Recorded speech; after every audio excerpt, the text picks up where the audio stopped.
Welcome to Underdog Hoops, presented by great coaches in our basketball community. From the Underdog Hoops studio in Rancho Cucamonga, California, here is your host, Sam Farrar.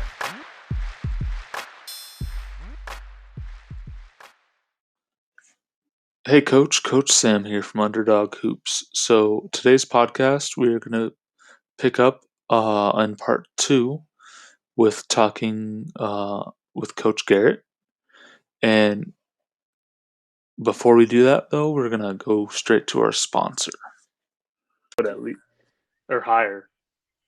Yeah, he's JV, or he was JV last year. I think he's going to be varsity Gotcha. Now next year. His brother's tall too, so.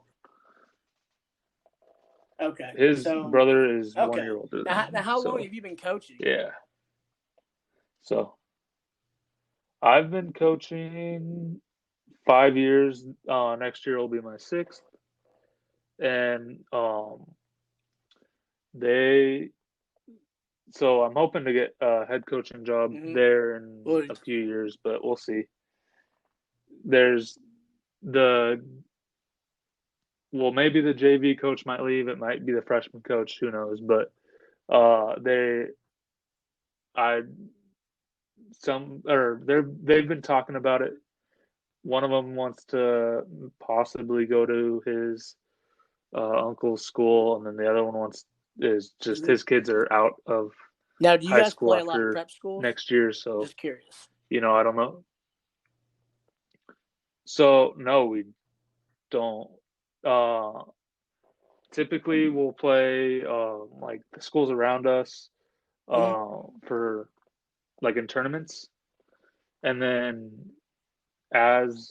we'll play like 3 tournaments and then go straight into our league. So we try to keep it close to us because it's the drive and our gym is being renovated this year, so it's like we've had 1 year where we don't have a gym, and then this is the second year of not having a gym. So it's like, okay, we need to get a gym, but where are we going to get our gym? So we've been practicing at like a local basketball, like travel ball team place. So that's been good, but it's just not, it's not regulation size courts, not the amount of stuff that we do need to, practice. And we're sharing 4 courts with 6 teams and for 2 hours. And actually 7 to 8 teams because it's volleyball too. Because you have volleyball. Are you doing drills or y'all just beginning playing? Of the basketball season, and it's like. So we do drills, and then like the first half, we'll do like some shooting drills. We call it the Duke drill, where you'll have all 5 people have a ball, and then 2 on the other side, and then 3 on the other side, baseline. So 3 on baseline, 2 on the other baseline, and it's just a shooting drill. So works on shooting, passing, stuff like that. So, and then Gotcha. one of them gets a layup and then goes the other way again. All that. I feel like the yeah. So the I feel like it'd be hard to concentrate with a lot of like those other teams there, and I bet it's probably very loud. Yes. I would assume.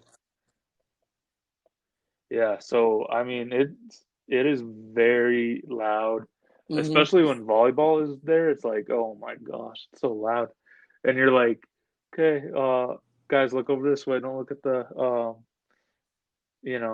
volleyball. Just look over here. Pay attention. It's hard to also scream over that, like the, there's stuff that's happening. And that. Like, oh my gosh. So, okay. So you're gonna hopefully, So become a head coach at your high school. That'd be a pretty good achievement for you. I hope maybe one day that I will eventually get to that college level. That's kind of where I want to go and where I want to be. Yeah. Have you ever heard of Travis Ford? He coached at Madisonville High School in Kentucky, then Oklahoma State. I think he went to another college before OK State. I'm pretty sure he did. And now he's at St. Louis University. Now, Madisonville is only 20 minutes from where I grew up. And so knowing that somebody from that area can do that, you know, why can't somebody else? You know, why can't somebody else? And so a lot of things that, you know, I face, and, you know, maybe if you want to coach college one day, people that who actually like know you, they'll be like, oh, you know, that's a dream. You know, coaching basketball, college, you know, that's a dream. You know, and there's that sense of doubt. And so that develops that chip on my shoulder where, okay, well, you know, I'll just show you. You know, I'll just show you. Yeah, so I have people that live in, or I have like aunts and uncles that live in Nebraska, so they know Doug McDermott. It's like, okay, and they have all these connections to, you know, people, and it's like Creighton is their place. So they, you know, that's I bet it's kind of cool to hear that, and you know, I've met like the University of San Diego guy, San Diego State, Sam Scholl. I think he just became just the USD. So that's I think that's not San Diego State. Mm-hmm. I know a few people that have played there though, but actually one of them did go to high school where. Yeah, so they went to high school at Absaloma, so that's where I coach. He graduated, I think, I want to say a year before I got there. So, or a year before I got to high school there. So, but he played, you know, he's playing overseas right now. He was on the Jazz for a while. JJ O'Brien. I don't know if you know that, but yeah. So he played on the Jazz. I think which is for still a good like a few years. accomplishment. Now he's overseas, I think. But you know, that's a great accomplishment. Honestly, yeah, exactly. Because there's a lot of people whose careers are cut short at high school. So, you know, I look at people who go to the overseas G League, any type of success after high school. I view that as a very great opportunity and achievement for that individual. And so that's kind of, if I ever had kids, well, he's going to be short, but he's not going to play college. I mean, I would hope one day, you know, it'd be pretty cool. But I just know in the future that would be hard for a 5'9" guard. Yeah, you'll Spud Webb and those guys. Hey, you never know. Aaron Harrison Twint, well, they're like 6'1", but I mean, Nate Robinson, that's another one. Yeah, that's another Nate one. Robinson, what about you got Isaiah Thomas? Yeah, that's another one too. Yeah. I'm trying to think of the one that 5'5". He played with the tallest guy in the NBA. Yeah, I'm blanking on his name. I know who you're talking about. Was he on a Space Jam? Was he on Space Jam? Oh, I don't know. Yeah. Pretty sure he was. Probably. That little short point guard. I can't remember his name though. Probably. Yeah, I know you're talking about. I mean, yeah, but okay. Yeah. That's what, 10 people? 10 people. But that'd be a pretty amazing thing to happen if my 5'9" child ever does that. But, you know, whatever. Do you have any books or movies that, like, basketball movies that you like to mention to the audience? Let's see. Movie-wise, a lot of people probably say, Glory Road. And so that's, you know, it's a really well-known I got that basketball movie. And to be honest, that is my favorite. I will say that, and the reason why is because, and I'm Yeah. gonna be honest, I still play a little 2K. Time to time when I have time, I'll play a little 2K. Oh no, And I got a JoJo White card. Now, you know I'll what? play I want too. JoJo White just because of Glory Road.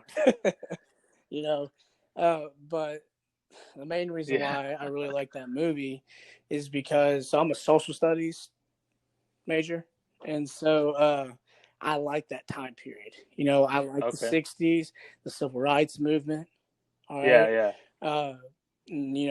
How that time, how difficult that time period was for African Americans, and to see that team beat teams like Iowa and Kansas and Kentucky, and to me, that is a setting stone to, or not setting stone, that paved the way for what the game is today.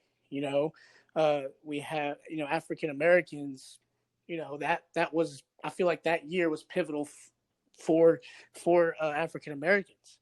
And so from a historical perspective.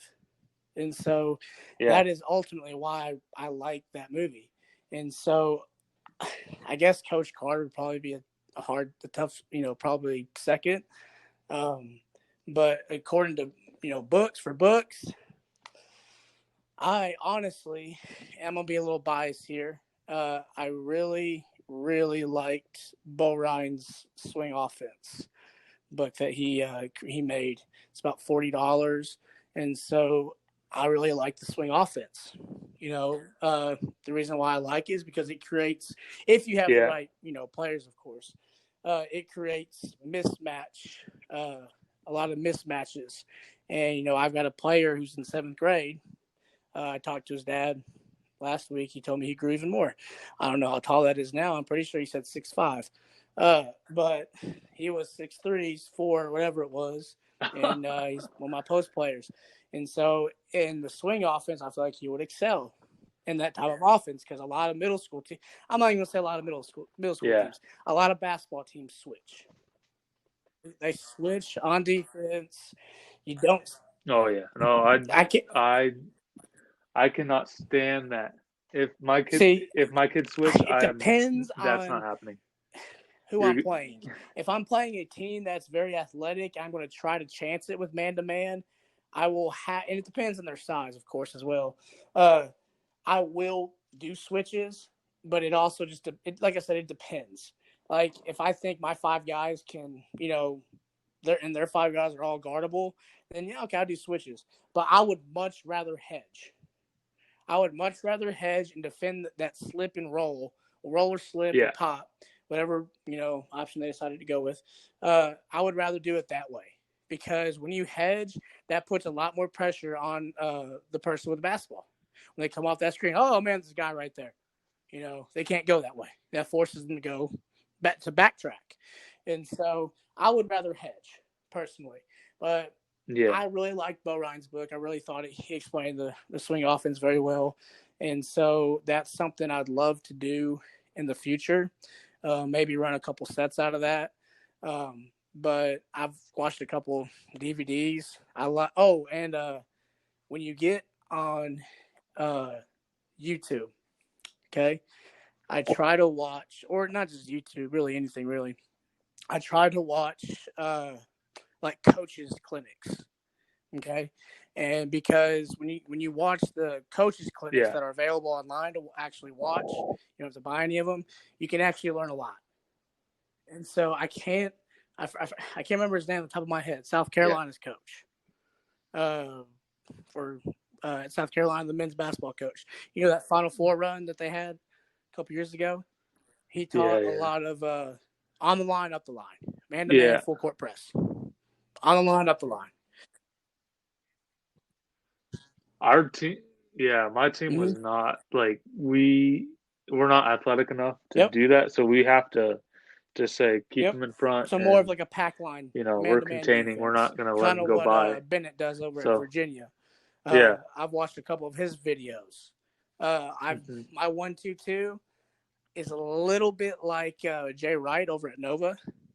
It just depends on how I want to run it. Like if I want to go to the Mad Dog and have the guy all the way up on the inbound on the inbound pass, and I'll do it that way. But if I want to go, I just call it gold. The reason why I don't like to call out my defenses in numbers. I don't like to do that. I don't like to say 23. Okay, 2-3, duh. Yeah. Everybody knows that. 32, duh. Everybody knows that. 32 is the only number I'll probably use. Yeah. But other than that, I will try to just say whatever. To be honest, I let my middle schoolers call what they want to call it to help them remember. Because that also establishes that relationship with your players. Like, hey, for sure, our coach is giving us, an opinion, a voice. He's letting us name these plays. What do you guys want to name this play? Well, coach, we were like, okay, cool. This helps us okay, awesome. Hey, that's another thing that band is good for. I just put the poll on there, and they're like, cool. Yeah, so I put the poll out there for Black Sox for pictures, and it was like Black Sox, White Sox, or blue, and they're like, most of them said, which I was kind of shocked. So that's how you find Black out. Sox, so and do I you was do like, that for? okay. I'm assuming because ordering.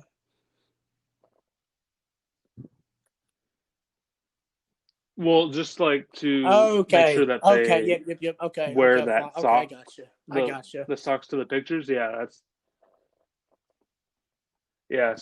I do that. The poll will be open for I didn't know what band was a few days until they can answer. I want to say the third-ish week of the season, second-ish week. No, I didn't. Yeah, I recorded the games, but I had no way to post said app, and I needed to make sure that it was approved, by the school. I wanted the parents in there, for supervision, stuff like that. You know how it is, and so get my assistants in there. And and that's what I did. I just posted all the film announcements, practice itineraries, whatever it was. And it's been pretty dead since the season ended because, we were supposed to start back up the 16th of April, and that's not happening anytime soon. But I'm wondering if summer will even happen because it's like, the varsity team was supposed to do spring, and then that got canceled. So, and we haven't even had like a banquet or whatever. Yep. So we haven't had a banquet. So we're like, okay, what do we do? Virtual banquet or ceremony. something? I mean, right now it's postponed, but we'll see. I know, but I don't even know if I will be at South next year. The reason is because I'm also looking for teaching, and so I've had to obviously I need to be able to teach, not just coach, and so that's something that I will be looking forward in the next couple months of trying to find a job. I have a couple interviews coming up, and so hopefully that'll go well. I'd love to stay. To be honest, this is how much I love my middle schoolers. I would pass up a freshman, junior varsity head coaching position, and maybe even a graduate assistant position to stay at South because I really love my team. It's about the relationships that you establish at said program. It is really about, so I know that, so I had a job opportunity at the school this year, but just connections and, I wasn't as familiar with the locker room people as another person was that I knew. And he actually got the job because one of the soccer, I don't know if it's one of the soccer, because he works with the soccer coach or he's one of their assistants. So it's like, it'd be kind of cool to be at the same school. And I'm like, I want to be at the school that I coach, and I want to be, so like all those opportunities, to work, I try to take, or to be at that school, I try to take them. And maybe that's a stubborn way of thinking about it, but So, back to the movies. The one that recently came out, the way back, that was actually filmed at The Way a Back? school that I I don't I think I've actually seen it played in yet. that gym. Yeah, I don't know if you've heard. Yeah, so it just came out. Like I Okay, think so they released it early I'm because gonna of look at the that then. I'm gonna look at coronavirus, that but because I it was always in theaters a and while this is ago. more than just basketball too. Like everyone knows, remember the Yeah, Titans as well, or what's the other one? yeah. This one's more of a coaching movie than a basketball movie. I was kind of shocked, like when I saw So it. It it's was kind from of a like, coach. So it's from a well, it's coach's following the perspective. coach and not the team. Hmm. But And it's called the yeah, Way it's from Back. yeah. Okay, I want to look that up then. So That sounds really interesting. Did you ever yeah, see the? It was on Netflix. I mean, it does. I think it was over in Utah or something, some school over in Utah, New Mexico, Arizona, one of those western states, about a Native American type school, and how they won a state championship. You know, Okay. it's a school that is only Native Americans, and so it tells their story, and so I thought that was very unique. And so I can't remember the name of it. I watched it about 2 years ago. I don't know if it's still on Netflix, but I just know I Yeah. really enjoyed that movie. I just now thought about that, to be honest. That's another good series. If I can remember the name, I tell you. But it follows the players and the coaches and what life is like, in that school before practices, how the players are feeling before, this said game or this tournament or districts, region. Is it like the what is it called? It's is it where the kid is playing like he moves out of his house or no? That so he moves out of his house and he goes to it's like a basketball home and he goes to Yes, I think yes, like yes, a I think so. school, but it Yeah, ends up being like a I think it's that. Yeah. amateur. Yep. I just wish I could remember the title. Okay. Okay. Yeah, I think it's I think that's it actually. amateur something. Yeah, amateur. Okay. Yep. Yeah, amateur. Yeah. Yeah. So, yeah, I mean yeah, I think I've seen that one. So the Way Back. That's something I need to I look know at. I've seen the trailer for That's it, something I so need to look at. yeah. Yeah, it Rated has a R. little more cussing in it, so and I think it's rated R, So kind of like some Bob Knight moments, right? yeah. Yeah, throwing the Which chair is out crazy. there, or the quote at a ref. Yeah, a little Man, bit. Yeah. But it's there's a few things in there that's like, okay, I could maybe take that. Take some of that, make it G. I like it. And make it G.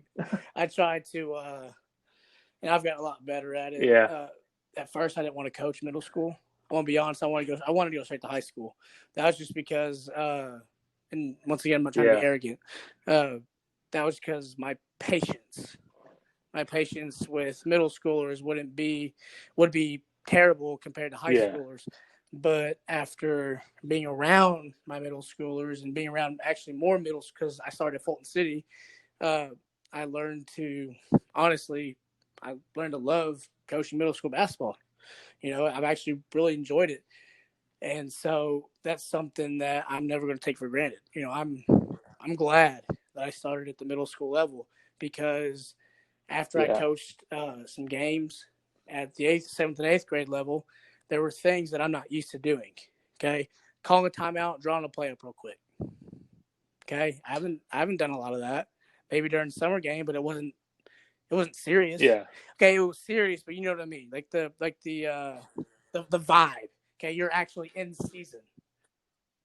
Yeah. Yes. It's more relaxed. It's not as you're not thinking pressure that okay, this play has to work. Okay, or we have to score. Yeah. Yes. There's not as many people to that please was in the stuff audience. I wasn't used to coming in as a head coach this year, and so that's why I use my 7th grade for a lot, to be honest. Okay, I practiced being a coach. Okay. There were times where I was going to the Big Ten tournament in Chicago last year. I'm a Wisconsin fan, by the way. So that's what I meant by bias earlier with Bo Ryan and Greg Gard. And it's not just them. I can go on forever about coaches, about other coaches and their reputations. But we were on our way to the Big Ten tournament. It was me and my girlfriend. Yeah. And she was driving. And all I was doing on that trip, and I kid you not, for about at least 2 hours, I was on a clipboard drawing stuff. Just constantly just drawing stuff. And my girlfriend just thought I was crazy. Yeah. What are you doing? Emily, listen. I'm trying to draw plays up, see, hey, would this work? What if this happened? I'm playing out scenarios. What does this look like? What does this defense look like? Yeah. Okay. That's to me, that's part of going back to the studying. And so there'll be times where if I watch something on film or a coach's clinic video or some sort of play or even highlights of last year's NCAA tournament or seasons, if I'm watching college teams, I will try to see if I can draw their plays up that I like. If there's a play that I really like, okay, let's see if I can draw that up. And that's how I memorize it. And so, yeah, there's a lot of I'll try to tell my high school guys, don't watch the NBA, watch college. All right. But honestly, I was kind of curious if you were going to ask me, do you watch NBA? No, I don't. Yeah. Yes. So, yeah, I mean, I do, playoffs, but it's just I for will watch entertainment. Boston Like, in the playoffs. I will watch them play, or if it's a good game, like if there was a really good game going on, I will, watch whatever part of that game, or I may watch it all. It just depends. But I do not watch the NBA season throughout the whole year, all something games, because I look at the NBA as it looks like they're not trying. And it looks like that no one really cares. And so I was actually thinking. Yeah, exactly. Okay, that's why I want to coach. More college. effort. Some of the people have asked me, well, what about NBA? No, I don't want to go to the NBA. I would never want to go to the NBA. To me, and once again, I am not, dogging other NBA coaches at that level, or coaching at that level.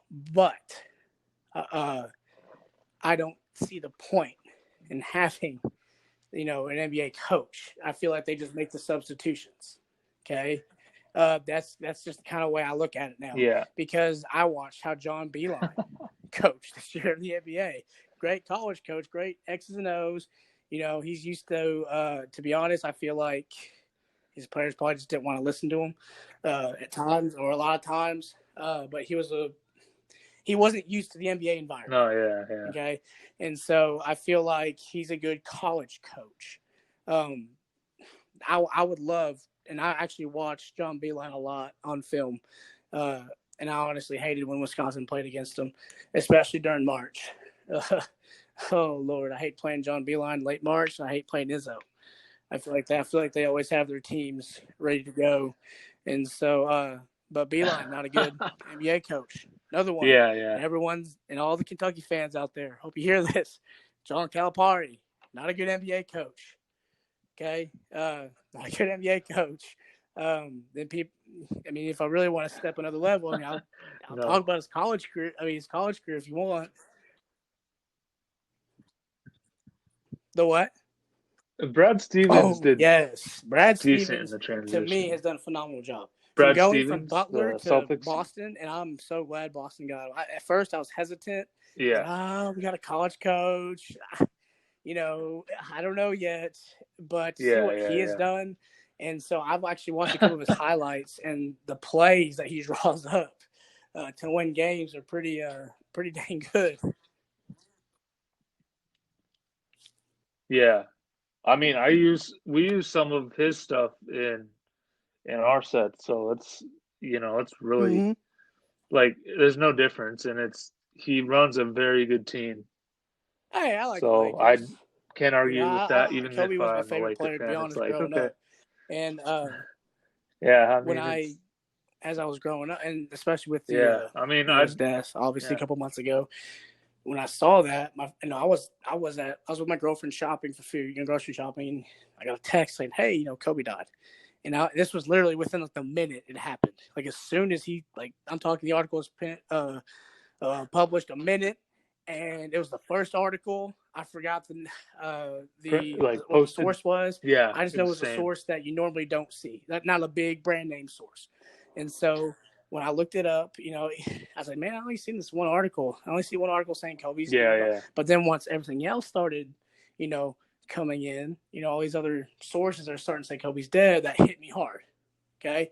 And I look at it because I'm always gonna say this too. Yeah. When someone says LeBron's better than Kobe, no, never. Okay, cool. That's just my opinion. I know you can pull the stats up and everything. Yeah. Yep. Yeah. But he got inducted into the Hall of Fame. So yes. But it's his work ethic. That's a huge accomplishment for him. You can look up an interview on YouTube. This is a great, I guess you can say motivational perspective. Jay Williams. All right. Jay Williams was talking about Kobe. He was talking about a time where they were going to play in the Staples Center, and he came in a couple hours early, Jay Williams, to put up shots. And he saw Kobe in there. All right. He saw Kobe in there, and Jay said that he did at least about an hour, 15-minute workout. And when he was leaving, Kobe was still out there shooting. That night, Kobe dropped, I think he said 60 points, 50, 60 points, or 40. I can't remember. That's some big number. I know it was over 40. And so it was some insane number. And so Jay Williams said he went back up to Kobe. Yeah. And he was like, hey, how are you not tired? I showed up in that gym. I wasn't after you, but I was in there for about an hour and 15 minutes. How are you not tired? And Kobe said, well, when you walked in, that's when I knew I had to outwork you. And so he left after Jay. So he left about 30 minutes after Jay Williams left. And so that's kind of how I have been, like, since I've been growing up. Like, I have to outwork other people, especially now. In order for me to get to college, I have to put in the work. It's not going to be handed to me. I don't have a dad coaching college. I don't have a dad coaching high school. I don't have a dad, mom. It doesn't have to be a dad. It can be a mom. I don't have family relatives coaching at a high level. Same. So I have to do everything myself. Okay. I have to go out of my way to try to impress college coaches to let me become a graduate assistant or just be on their staff or just a volunteer. Okay. I have to build my resume for schools to want to hire me. Okay. Yeah. And so that's what I've done. I volunteered, maybe not at big name schools, but I've still done it. It just takes that one job. In South, took that gamble. It doesn't matter. Yeah. And I'm gonna be honest, a parent was an 8th grade coach. Okay, a parent. And so I was a little ticked back. I know how parents are. Okay. I know how parents coaching any type of team is. They either know or they don't know. Yeah. The guy that I work with right now, he was the hardest on his kid. He didn't care. Like, his kids, if he's slacking off or not doing it, he's like, get on the line, you're running. Could you coach your own and then don't stop or you can personally walk home in the rain. Yeah. I think if there was another assistant that, was another parent, and I trusted that, I don't know if I could, though. I really don't know.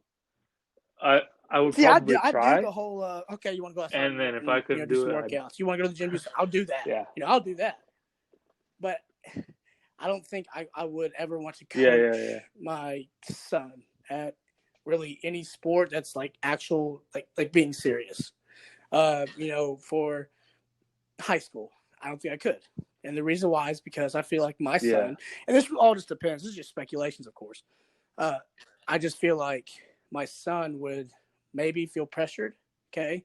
Maybe he wouldn't have fun. Maybe, we're constantly seeing each other every single day, because we live together. You're my son. We do a lot of things together. Maybe he needs that time to, if I'm not coaching, he may excel more. I can sit there and be a trainer for him and be, a leader. I mean, help guide him. But no, it just depends. Maybe my son would love for me to play for me. Cool, awesome. But it all just depends. Kids are difficult. They're different. It really just depends. And so I don't know if I ever come across that bridge. Yeah. I'll just play it by ear.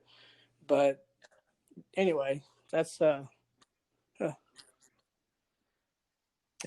think I asked do you have any questions on top of my head. So I don't think I have any at this moment. But I really appreciate this opportunity to talk with you too. I thought this was a really good opportunity. All right. Yeah. Hey. Oh yeah. No, I appreciate it too. So I will send you an email right after this, and I have I've actually made 2 books, like a stat book and a practice kind of plan book for your season. So I do Awesome. I put them on Amazon, but Awesome. I'll send them to you because you interviewed. So yeah, so I can. Cool. Yeah, so it's yeah, I'll just email you and we'll figure all that out right now. But yeah, I appreciate the interview. It was a pleasure to. Yeah, I appreciate listening to people that know a lot about basketball and a lot about coaching, and cool. I appreciate it. Helps me learn. It helps other people learn a lot from you as well. And that's all I can ask for. It's like, and this is initially why I wanted to do the interview, was because this is something I've never done before, and so getting the opportunity to, and I think when I looked up your website, this is before the interview, you were from California. I'm pretty sure that's where the website said. And so I was thinking, this would be honestly kind of cool to talk to somebody, across where I'm from, way, far away, maybe even learn a couple things. And so I'm glad that I just thought this was a great opportunity. Anytime to talk basketball, it'd be great. It's a great time. So I really appreciate the opportunity. Yeah. Awesome. Sounds good. Yeah, Thank you. I'll email you in a few minutes and we'll. Hey, Coach, I hope you enjoyed that podcast with Coach Garrett. And the 2 parts went really in depth, and I really enjoyed talking to him. So if you guys haven't already, though, I would really appreciate if you gave my podcast a 5-star rating. And also, go check out our YouTube channel, Underdog Hoops. Just look it up. Click the subscribe button. Really helps me out. And, if I could help any coach out, I'd be more than happy to, because that's what I would want. And, I don't know everything. I'm learning every day. This is how I get familiar with other coaches, and it's like a big coaches table, as I think of it. It's a community where basketball minds get together. If you guys want to be interviewed by me, that's something you can email me about at coachsam@underdoghoops.com. So email me if you want to be interviewed. I'd be glad to interview you. Just have to get a specific time and date that we're both available, and we'll get you on the podcast.